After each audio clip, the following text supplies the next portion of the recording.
Hello hi नमस्कार, मी मोनिका सोमनाथ दुर्गुडे आपल्या नवीन ब्लॉगमध्ये सगळ्यांचं स्वागत करते। कसे आहात सगळे? छान ना? छानच असले पाहिजे। तर तुम्ही मला सांगितलं आणि व्हिडिओ का डिलीट केला काल फिरायला गेलेला। तो फिरायला गेलेला व्हिडिओ असा होता की तो व्हिडिओ पळणार पण नव्हता आणि क्रॉपला येऊन पडला होता। तर नंतर म्हणलं की आपण एन्जॉय करतो हे तरी काय जगाला दाखवायचे। तर आपला विषय एकच आहे, आपल्या यूट्यूबचा विषय काय लाईफ स्टोरी। तर माझ्या लाईफमध्येच मला काय घडलेलं सांगायचं, त्यामुळे तो मी व्हिडिओ डिलीट केला। आता काहींचा गैरसमजून की त्यांनी मुद्दाम डिलीट व्हिडिओ केला का, असं काही नाही आहे। पण लाईफ स्टोरी विषय आपला, त्यामुळे तो व्हिडिओ मी पोस्ट करू शकत नव्हते पण केला होता पाहिजेच। पण खूप छान कमेंट आले त्याला, पण एवढा रिस्पॉन्स मिळाला की ताई तू अशीच हॅप्पी राहा, असंच कुणाचं टेन्शन घेऊ नको, खूप छान एन्जॉय केला, त्याचा विचार पण करू नको। अशा भरपूर छान कमेंट होते, खूप छान पण वाटलं की कमेंट खूप छान आले आपल्याला। तर आज तुमचे जे जे प्रश्न होते त्याच्यावर मी पण थोडेफार म्हणलं उत्तर देऊया आपण, कारण काहींचे विचार एवढे घाणे की ते आयुष्यात कधी विचार चांगले करूच शकत नाही आहे। आणि आपल्या पण घरी एकच मला म्हणायचे, आपल्या पण घरी आई बहिणी आहेत, विचार करून कमेंट करत जा। कारण 100तून 2 जण असे नासके असतात की ते घाण कमेंट करणारे असतात। आणि ते घाण पण कमेंट काय करतात, तो फौजी आहे, मग सगळेच फौजी तसे नसतात। पण मी सगळ्या फौजींना उद्धारतच नाही आहे, त्यामुळे प्रत्येक जणांनी कमेंट करताना विचार करा माझ्या याला। मी तुम्हाला आमंत्रण दिलेलं नाही आहे की तुम्ही इथे या, माझी व्हिडिओ बघा, लाईक करा, सबस्क्राईब करा, शेअर करा। मी प्रत्येकाला आवर्जून म्हणत नाही। आत्ता एक मुद्दा झाला आहे वैष्णवी हगवणेचा, का झाला? तिला कुठेतरी त्रास होता, कुठेतरी तिला छेडलं जात होतं, शेवटी तिने टोकाचं पाऊल म्हणजे आत्महत्या केली। मग याला आत्महत्येला कोण कारणीभूत ठरला? नवरा। मग आज त्यांनी लो मॅरेज केलं होतं तर तू नीट बघायचं होतं। आज त्या निष्पाप जीवानी आत्महत्या केली, याला दुःख नाही झालं, पण तिच्या आईवडिलांना, तिच्या लेकरांना दुःख झालं। तसंच माझ्या पण आयुष्यामध्ये अशाच गोष्टी झाल्या होत्या। माझ्या नवऱ्याने मला एकदा फाशी पण दिली होती, तेव्हा चुलत दिराने मला वाचवलं होतं दरवाजा तोडून। परत एकदा पट्ट्याने हाणलं, ह्या विषय मी ऑलरेडी पहिल्या याच्यामध्ये सांगितलेलं आहे। तर ज्यांना कुणाला काय माझा इतिहास वगैरे असेल, काय वेगळा असेल, कुणाला माहीत नसेल ना, प्लीज कोणी कमेंट करू नका आणि डिप्रेशनमध्ये न्यायचा प्रयत्न करू नका। आज मी यूट्यूब चॅनल का खोलले की आज त्याची त्याला पण लाज वाटू द्या की आपण जीवनामध्ये किती घाण गोष्टी केलेल्या आहेत। आणि ज्या ज्या लेडीज त्याच्यासोबत राहिल्या त्यांना पण कळू द्या की यांनी कुणाचं तरी संसाराचं वाटोळं केले, म्हणून हा यूट्यूब चॅनल खोललेला आहे। आणि कोणत्याही लेडीजने गप्प बसू नये, आवाज वाढवावा, आवाज उठवावा, म्हणून आपण हा यूट्यूब चॅनल खोललेला आहे।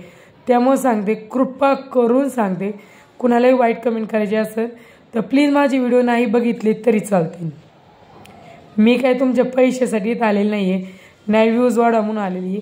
मी इथं एका मुलीला झालेला त्रास, एका मुलीने लग्न एका BSc कॉलेजसंग लग्न केलं, सरकारी जॉब बघितला घरच्यांनी। प्रत्येक मुलीच्या आईवडिलांना वाटतं की माझी मुलगी चांगल्या घरात जावा, म्हणून त्यांनी लग्न करून दिलं।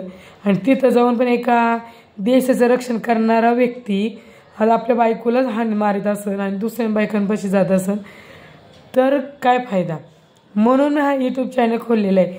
त्यामुळे जास्त कोणी डोकं लावत जाऊ नका। तुम्हाला चांगले सल्ले देता आले तर चांगले सल्ले देत जा, आणि अन्यथा वाईट सल्लेवाल्यांनी कृपा करून माझी व्हिडिओ बघू नका। तर 1-2 कमेंट पण आपल्याला अशा आलत्या की ताई तो असा वागतोय, मग तू पण लग्न कर। मी लग्न करायला, मला ऑलरेडी 2 मुलं आहे, मी लग्न करू पण शकत नाही। आणि हे माझ्या नवऱ्याला पण माहिती की त्याची बायको त्याच्या संग एकनिष्ठच राहिलेली, हे बघा सोमनाथ दरगुडे आणि चिंचोशीमधल्या वस्तीतल्या लोकांना माहिती। त्यामुळे तुम्ही इथून तिथून बघणाऱ्यांनी, व्हिडिओ बघणाऱ्यांनी जास्त डोकं लावायचा पण विषय घेऊ नका। आणि एका ताईने खूप छान कमेंट केली, ती सगळे फौजी असे असतात। हो असतात, पण 100तून 1 फौजी तरी चांगला असतो। आणि एवढ्यांचे DM भरपूर आहे मला इन्स्टाला की ते माझा नवरा पण फौजी आहे, ह्या बाईला घेऊन राहतो, त्या बाईला घेऊन राहतो, म्हणून ती ताई पण, प्रिया ताई पण म्हणली असेल की सगळे असतात। पण तिला पण टॉर्चर करू नका। आणि माझ्या यूट्यूबवर येत आहे तुम्ही फक्त माझे व्हिडिओ बघा, पण तुम्ही दुसऱ्यांना कमेंट नका करत बसू तू अशी होती का, तू तशी होती का। तुम्ही फक्त माझी व्हिडिओ बघा, आवडले तर लाईक करत जा, नाही तर माझं यूट्यूबमधून आल्हादपणे निघून गेली तरी चालेल, मला काही प्रॉब्लेम नाही। आणि एकीने एक कमेंट केली ती, आणि लेडीज खूप छान कमेंट करतात। एखादा नाचका कांदा असतो तो 10 जणांपाशी झोपून आलेला असतो, एका आईचा नसतो तो। एखादा नाचका कांदा येतो आणि एखादी घाण कमेंट करून गेला की त्याच्यावर 4 जण घाण कमेंट करणारे असं। आणि तुम्ही घाण कमेंट केल्याने मला काही फरक पडणार नाही आहे. तुम्ही तुमची लाज, तुमची शरम, तुम्ही तुमची इज्जत इथं घालून जाते हे ध्यानात ठेवा. एकाने खूप छान केला की ताई मी पार्टनर ऐकून खूप राग येतो, तुम्ही कसं सहन केलं. मी सहन केलं ताई आणि हे मी यूट्यूब चॅनलला टाकतीये. आणि आपण काय करतो, नुसतं बोलत नाहीये, आपण प्रूफ टाकतोय. त्यामुळे समोरच्यांनी प्लीज, मी परत एकदा सांगते, तिसरी वेळ विचार करत जा कमेंट टाकताना, नाही तर व्हिडिओ नका बघू. तर तुम्हाला एक दाखवायचं होतं की जेव्हा मी म्हणले होते, जेव्हा मी माझ्या स्वतःच्या घरात पण बाई पकडली होती, जेव्हा मी इथं होते आणि माझा नवरा सुट्टीला आला, तरी मला माहीत नव्हतं की माझा नवरा सुट्टीला आलेला आहे. तर मी घरात बाई पकडली होती. मला असंच शेजाऱ्यांनी सांगितलं, अरे म्हणले तू लग्नाला का नाही आली.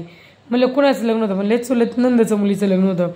मला माहीत नव्हतं. तर माझ्या नवऱ्याने पूर्ण 1 महिना झाली बाई घरात आणून ठेवली होती. तिचा ऑन दी स्पॉट चेहरा दाखवते. मी काय कोणाच्या बापाला घाबरत नाही, माझा आज वाटू झालेली, मला घेणे देणं नाही आहे. तर त्या बाईवर पण आपण 458 केस दाखवली. नवऱ्यावर पण आहे, कारण मी विचारायला गेले त्या दोघांनी मला खूप मारहाण केली. मिरची पावडर टाकून मला हाणलं त्यांनी. आणि माझ्या मुलाला पण सेंटरला लात मारली होती. माझ्या मुलाची पण करंगी फ्रॅक्चर होती. तर मी जेव्हा घरात घुसले होते तेव्हा बाहेरून व्हिडिओ केला होता माझ्या भावानी, कारण घरात येऊ शकत नव्हतं, कारण हा नीच माणूस म्हणला असता त्या मुलीवर हात टाकला अशी दर होती. तर मी गेले तेव्हा माझा नवरा त्या बाईपाशी झोपलेला होता. तर मग दरवाजा वाजून त्यांनी काही उघड नव्हता, पण तेव्हा ती खिडकीतून पाहिलं तर कपडे घालत होती दोघंजण. तर मी घरात गेले त्यांना व्हिडिओ चालू केला. उद्या ती बाई म्हणली असती मला, त्यांनी घरून आणली, आपण खोट्यात पडू म्हणून आपण हे केलं होतं की व्हिडिओ काढला आणि तो चौकीला दिला. आता त्यांच्यावर गुन्हा दाखल झालेला आहे दोघांवर. तर मी एक व्हिडिओ दाखवते तुम्हाला. तो बघा, घरात माझं स्वतःचं घर आहे आणि ते घर माझं स्वतः मी हाताने बांधलेले. माझ्या वडिलांनी त्या घराला 1 ते 1.5 लाख रुपये दिले होते त्यावेळेस. त्या बिकाऱ्याने ते पण पैसे माझ्या घरच्यांचे दिले नाही. चला मग मी जी मला घरात बाई गावली होती, एक तर कालचं रेकॉर्डिंग तुम्ही ऐकलंच सोमनाथ दवडेच्या वहिनीचं, की सोमनाथ दवडे कशी झोपली, काय केली. हे मनोरंजन नव्हतं. हे मी तुम्हाला पण सांगते, हे मनोरंजन नव्हतं. हे जे रेकॉर्डिंग टाकलं होतं आपण ते त्या बाईपर्यंत पण पोहोचलं. तिथून मला वस्तीमधून पण फोन आले 4-5. पण हे का दाखवून दिलं, जेव्हा त्या बाईने सोमनाथ दवडेला सांगितलं होतं तू बायकोला लय हाण, त्या दिवशी सोमनाथ दवडे मला हाणलं. तर सोमनाथ दवडे तिचंच रेकॉर्डिंग करून ठेवलं की कशी झोपली, काय केलं. तुम्ही तर ऐकलं तेव्हा वाईट कमेंट प्लीज करू नका. तुम्हाला पण एक बहीण आहे, आई आहे, सगळ्या गोष्टी आहे. तर मी तुम्हाला एक व्हिडिओ दाखवते. ती बाई मी घरात सापडली होती, मला बाई माझ्या नवऱ्यापाशी झोपलेली, महिना झाली माझ्या नवऱ्यापाशी झोपत होती. तर आपण ती बाई पण दाखवते, नवरा पण दाखवते. माझं स्वतःचं घर चिंचोशीचं, ज्या घरात माझं फर्निचर होतं, फोडलं गेलं होतं, ते पण दाखवते.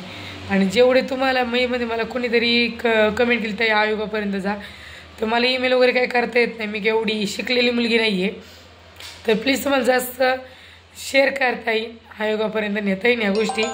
न्या तुम्ही या गोष्टी प्लीज माझ्यासाठी. एखाद्या जसं वैष्णवी आगबनेला आवाज उठवला, तिला एक न्याय मिळणार आहे, कारण तिने पण आज या नीच माणसांमुळं तिचा जीव गमावला आहे. तर मला पण अशी एक वेळ अशी येऊ पण शकते की मला सोमनाथ दवडेमुळं जीव गमावा लागणार आहे.